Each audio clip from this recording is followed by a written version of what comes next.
my name is Jeff Bashir and I'm the Vice President of College Pro Window Cleaning. And today I'm going to take you through all the equipment that you need.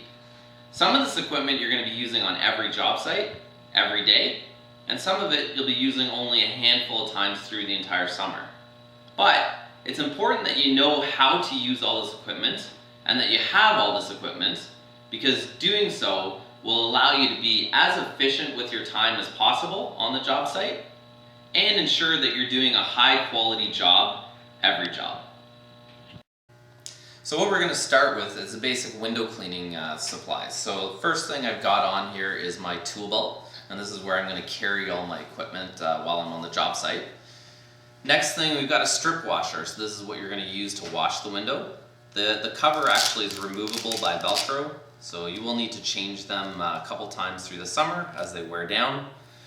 And then we've got squeegee. So the squeegee has a few different components to it, and I've got a few different size blades here. The 6-inch blade for smaller windows, the 12-inch blade, which is the most common, and the 18-inch blade, which you're going to use for a lot bigger windows. So the few different components we've got the handle, so the squeegee handle. We've got the blade, which is comprised of the channel, the metal channel, and the rubber.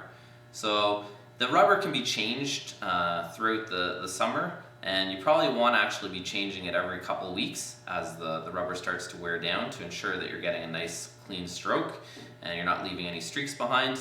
All you do is take a new rubber, slide it into the channel, make sure there's a little bit of overlap, and then make sure that the teeth are going into the rubber side, and then you clamp it down.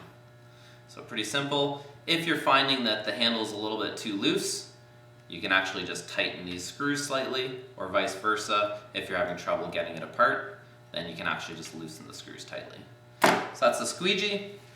Also rag, so you're gonna have a ton of rags with you on the job site to obviously dry the edges while you're cleaning windows. You wanna make sure that you keep your rags dry and clean. So you want to wash them every couple nights and make sure you have a full bag when you start out your day. And then also we've got College Pro's Secret Sauce, otherwise known as dish soap, and a bucket. So I like to use the rectangular style bucket because it makes it really easy to dip the strip washer in quite quickly. And when you're adding in the secret sauce, you typically only need about a drop or two for a half bucket.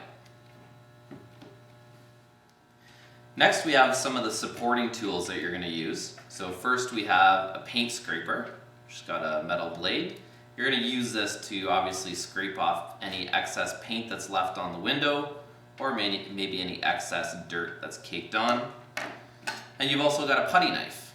So putty knife, some people think that this is used to scrape off a window. You don't want to use this to scrape off. This is more used when you're trying to get out storm windows. It's used for a bit of leverage or to get in where your fingers may not fit. And you want to make sure that the putty knife has a little bit of flex, and usually this is about a good width to the putty knife. Screwdriver. So typical screwdriver, this one has 6 different type heads. You do want to have a multi-head screwdriver so that you're not running around with 6 different types, and that way you'll be able to unscrew any screws you come across. A hammer. You're rarely going to use a hammer, but you may use it on the job site, sometimes removing storms, or sometimes popping in nails on eaves troughs that have come a bit loose. I typically like to have a rubber mallet instead of the metal hammer. If ever you need to use it on windows, it's a little bit more protective of the glass. A whisk.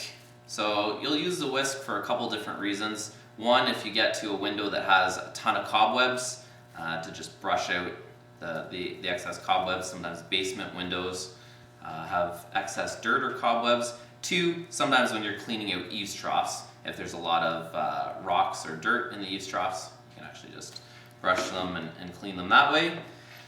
And finally, a stopwatch. So this is really key to be able to stay on job site. As a manager on your site, you're going to want to have a watch. Or if you're cleaning windows, you're going to want to have a watch to ensure that you're able to hit budgets. Next, we have a few cleaning supplies that you want to have on hand. So the first one is Easy Off Oven Cleaner. you're going to use this for cleaning any aluminum oxide off of storm windows. You also want to have WD-40 always handy when you're doing a lot of storm windows or taking apart a lot of storms for any of them that happen to get stuck. And then also basic siding cleaner, which is good for cleaning vinyl or aluminum siding. You can get this at your local department store. So this, about a cup, goes into a bucket of about half full of water. And you mix those together. And then you're also going to use a siding brush. So this is a basic car cleaning brush, has pretty soft bristles. And it extends at a couple different ways for some extra reach while you're cleaning siding. And on the back end of the brush, it also plugs directly into the hose. So as you're cleaning the siding, water can come out directly. Onto eaves troughs, you want to have a couple things. One is a good pair of rubber gloves. This will protect your hands as you're cleaning the eaves troughs. And 2 paper bags so that you can put the debris in it for your customer and that it follows city regulation. Also, while you're doing storm windows and cleaning windows and screens inside the house, you want to use a good drop sheet so that you're protecting the customer's home and their floor and you're not getting any wet marks from cleaning your storms inside the house. You also want to have some good bungees. So typically probably about 5 or 6 of these. I use like the metal ends because they tend to be a lot stronger. You're going to use these to attach ladders to your vehicle. You probably also want to have a couple lashing straps to help secure your ladders. Duct tape. Duct tape's good for almost anything. Typically we use this obviously for some temporary repairs if you need it immediately, and or it's good to mark off storms when you remove them from the house. Finally, first aid kit, you always want to have one on hand, so you should have one on the job site at all times. Typically, safety, there's typically very few safety concerns on a job site, but if anything were to ever happen, you want to make sure you have one of these. And finally, you want to have a really good container to store all this equipment in. Most of the window cleaning equipment you're going to use quite often, obviously, at every job site. Some of this other equipment you may only use a handful of times through the summer, so you want to make sure that it's stored nice and neatly in your vehicle to help keep yourself organized. So that's all the equipment that you need to have in order to be able to clean windows, clean eaves troughs, and clean siding. Having all this equipment at all job sites and using it properly at all times will ensure that you're able to do a quality job at every job and that you're able to hit and beat budgets in no time.